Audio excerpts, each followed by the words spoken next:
रविवार 2 जुलाई को गोंडा के इस गांव में एटीएस के दस्तक से लोगों में सनसनी है, डर है, क्योंकि इस गांव के लोगों को नहीं पता था कि उनके बीच का एक व्यक्ति आतंकी संगठनों से गहरा ताल्लुक रखता था। तो उनका कड़ी से कड़ी सजा दी जाए, हमारे उनका कोई वास्ता नहीं है। हम ये सब नहीं जानते हैं कि सद्दाम यही मेरे के करी है, हमारे सबके साथ है गद्दारी, हमारे साथ है गद्दारी की इन सद्दाम। आप ये मानते हैं कि सद्दाम शेख ने आपके साथ और 3 बच्चों के साथ गद्दारी की इन साहब। स्क्रीन पर दिख रहे शख्स का नाम है सद्दाम शेख, जो गोंडा का रहने वाला है।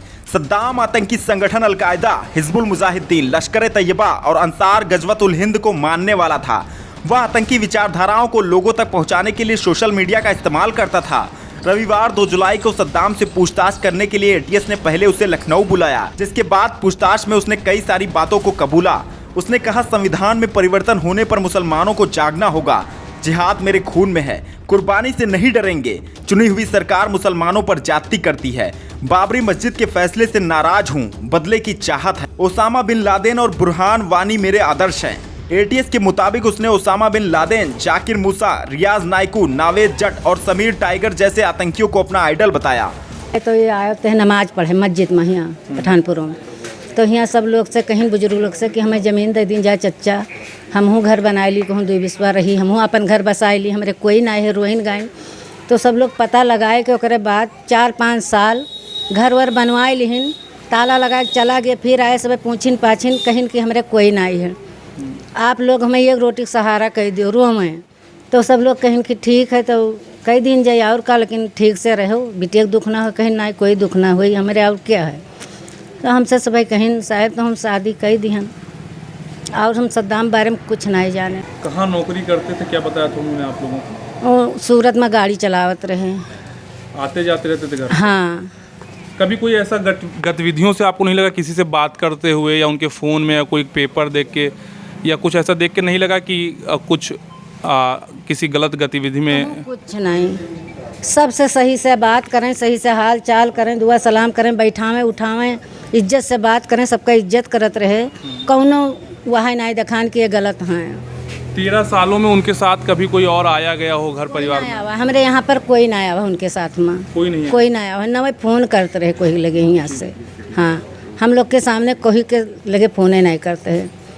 अच्छा, वो बाहर काम करते थे, घर परिवार से मिलने आते थे, खर्चा पानी भी कुछ भेजते रहे होंगे? हाँ, 8,000-7,000 महीना के खूब झगड़ा लड़ाई करे पर भेज देते रहे। झगड़ा लड़ाई करने हाँ, पे? मैंने कि ये कहाँ वो कहा कम पैसा में खर्चा करो, तो ये कहाँ 3-3 बच्चे हैं, पढ़त हैं, दवाई कराई थे और खेत पात ना है, का खाई ली, कोटा पर राशन मिलत है वही मिलत है, और साग सब्जी आते 5,000-6,000 में का हुई, तब दियत रहा खर्चा 5,000-6,000 रुपये। एटीएस की टीम, पुलिस प्रशासन की टीम क्या आपके घर पे आई थी पूछताछ करने? जी। क्या पूछताछ की? कि सद्दाम कहाँ के रहने वाले हैं, कस रहत रहे, ठीक ठाक रहे, कि यहाँ कोई बात करते रहे, कोई लेके आए तो हम लोग नहीं देखा है, तो कहा बताई दी कि कोई लेके आए। आपकी घर की भी तलाशी हुई थी? हाँ, तलाशी हुई थी, तलाशी हुई थी हमारे घर पर। और वह 9 नवंबर 2019 को बाबरी मस्जिद के मामले में आए फैसले पर भी नाखुश था। वह एक मुजाहिद बनना चाहता था। सद्दाम के सोशल मीडिया अकाउंट्स के डीपी में लश्कर तैयबा, ISIS व अन्य आतंकी संगठनों से जुड़ी फोटो लगी है। वह IMO के जरिए पाकिस्तानी मिलिटेंट के संपर्क में था। सद्दाम करीब 13 साल पहले सूरत से गोंडा आया था। उसने बताया कि उसका इस दुनिया में कोई और नहीं है, जिसके बाद करणपुर पठानपुरवा की रहने वाली रूबीना से उसने शादी कर लिया। फिर वह बेंगलोर चला गया और वहाँ एक निजी कंपनी में ड्राइवर की नौकरी कर रहा था। इसके साथ ही वह अपने फ़ोन से लगातार रेडिकल पोस्ट कर रहा था। बीते दिन यूपी एटीएस को बड़ी सफलता हाथ लगी है। 2 आतंकवादियों को गिरफ्तार किया गया, जिसमें से एक का नाम सद्दाम शेख बताया जा रहा है, जो कि गोंडा के करणपुर पठानपुरवा का निवासी है। हम मौजूद हैं करणपुर में और हमारे साथ हैं सद्दाम शेख की पत्नी। कल खबर आई कि आपके जो पति हैं उनको एटीएस ने गिरफ्तार किया। आप लोग को ये सब कब पता चला? जी, हमको कल ही पता चला। कल ही पता चला? हाँ। आप सद्दाम शेख से कब मिली थी, कब पहली बार उनसे मुलाकात हुई, कब आपकी शादी हुई? साहब, हमारी शादी 2010 में हुई। हाँ। और उसके बाद ही हम मिले। लगभग वो यहाँ पर बाहर से आए थे 2005 में जी। उनको एक ड्राइवर लेकर आया था, उसका नाम राकेश था जी। दूसरे गांव का है, उस लालापुरा में घर था, वो लेकर आया था।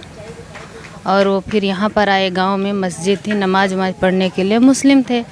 तो बड़े बुज़ुर्गों से मिले तो उन्होंने कहा कि मुझे ज़मीन दे दो, हम यहीं पर घर बना ले, हमारे पास कोई नहीं है, हम तनहा हैं, आप लोग हमें भी वतन दे दीजिए। तो कल्याण प्रधान थे हमारे गांव में, उन्होंने कोशिश किया, कहा ठीक है देखेंगे कुछ दिन, फिर बाद में बताएंगे। फिर उन्होंने उनका चाल चलन देखा, सब ठीक ठाक था, अच्छा स्वभाव था, किसी के घर ना फालतू आना ना जाना, ना किसी से कोई मतलब था उनका। तो कल्याण प्रधान ने इदरीस से उनको ज़मीन दिला दिया।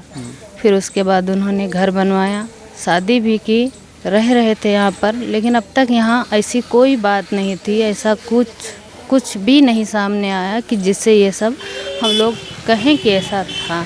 आप लोग को कोई इसके बारे में जानकारी नहीं थी? क्या नाम है आपका? हमारा नाम रुबीना है। आप यहीं करणपुर की निवासी हैं शुरू से? जी हाँ, हम यहीं के हैं। बचपना यहीं गुजरा है आपका? यहीं बचपना गुजरा, यहीं हमारा मायका भी है, यहीं ससुराल भी है। कब सद्दाम शेख जब यहाँ आए, आपका विवाह हुआ, तो क्या कभी उनके घर वालों से मुलाकात हुई या उनके फैमिली में वो किसी से मुलाकात हुई या किसी के बारे में पता चला? नहीं, कुछ पता नहीं चला, उन्होंने कुछ नहीं कहा। उन्होंने कहा कि हमारे घर में कोई नहीं है, हम अकेले हैं, सब लोग मर गए और बाकी सब लोगों ने दौलत के चक्कर में हमको निकाल दिया, घर से भगा दिया। आप लोग ने कभी कोशिश नहीं की कि पता किया जाए कि कोई घर परिवार है? किया, लेकिन उन्होंने कभी बताया ही नहीं कि हमारा घर कहाँ पे है। उन्होंने कहा हमें खुद नहीं पता कि हमारा घर कहाँ है, हम बहुत बचपन में घर से लापता हो गए थे।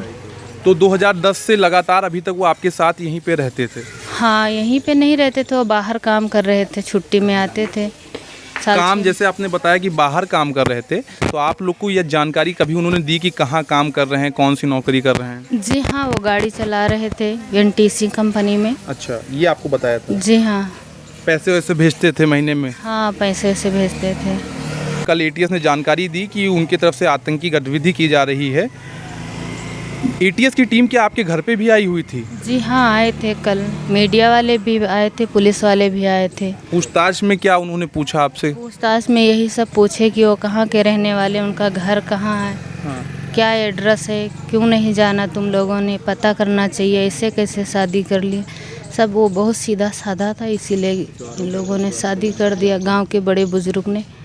10 साल हो गए आपके विवाह के, कोई बच्चे वगैरह भी हैं? जी हाँ, हमारे पास 3 बच्चे हैं। 3 बच्चे हैं जी।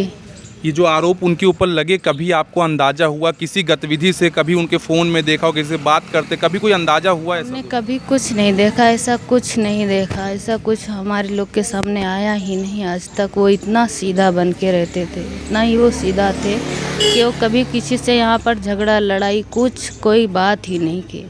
जिस प्रकार से आरोप लगे हैं, आप क्या मानती हैं कैसी कार्रवाई होनी चाहिए? अगर ये सच है तो उनको सज़ा मिलनी चाहिए, कड़ी से कड़ी कार्रवाई की जाए उन पर।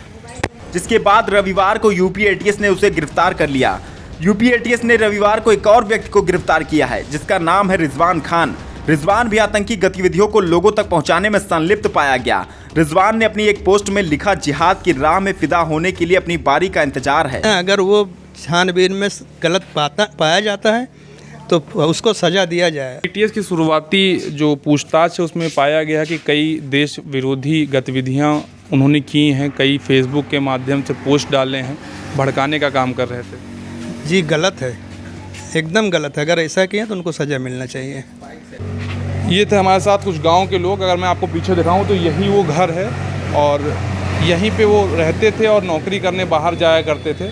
आज इस पूरे गांव के हर व्यक्ति के मन में ये बात चली कि कैसे एक व्यक्ति जो उनके बीच में रह रहा था, कभी किसी को उसके ऊपर संदेह नहीं हुआ। हर व्यक्ति यही कह रहा है कि कम बोलना, लोगों से कम मिलना, कम बात करना और अपने बारे में कुछ भी ना बताना। हर बार ये कह देना कि मेरा कोई नहीं है, मुझे माँ बाप का नाम नहीं याद है, मैं कहाँ से आया हूँ मुझे ये भी नहीं याद है।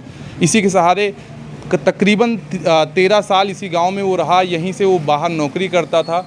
और जिस प्रकार से ATS दावे कर रही है कि तमाम आतंकी गतिविधियों में लिप्त थे, तमाम तरीके से जो भड़काने का काम कर रहे थे, एक जो मुस्लिमों की फ़ौज बनाने का काम कर रहे थे, ऐसा ATS का दावा किया जा रहा है। और ये भी बताया जा रहा है कि जो बाबरी का जजमेंट आया था उससे भी कहीं ना कहीं सद्दाम शेख नाराज़ थे। पूछताछ में बातें सामने आई हैं और जिस वजह से वो लगातार एक जो अलकायदा है, IS हैं, इनसे प्रेरित थे। और कई बार जब उनके फ़ोन को खंगाला गया ATS के द्वारा तो ये भी निकल के आ रहा है कि कई आतंकवादियों के और कई आतंकवादी संगठनों के वीडियो और फोटोज़ भी उनके फ़ोन में मिले हुए हैं। अब देखना होगा कि आगे इस पूरे मामले में क्या कार्यवाही होती है। आप देखते रहिए इंटरनेट की आवाज़।